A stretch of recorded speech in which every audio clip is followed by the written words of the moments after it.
I worked on a project recently with a larger airline within the Middle East, and they were looking to up their game in customer experience. And one of the key elements of the brief that we received was that we need to be benchmarked against the best in the world. We want to be in the top 5 in the world by X, and you're going to have to tell us what it's going to take to get there. And so everything that you just said, all the elements of brand, understanding customer value, delivering on that value on the ground, all of these elements came into play. And the biggest challenge for us was to but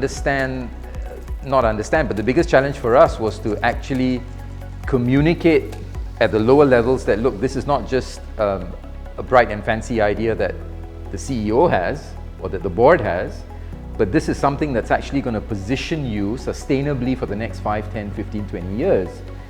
And obviously this is what's necessary for the company. But more importantly, how can I break that down into what's in it for you? As a service provider on the ground facing the customer, what does it mean for you? What's in it for you to be engaged in this? And as you know, working in the aviation industry or the travel industry tends to be sometimes a thankless task.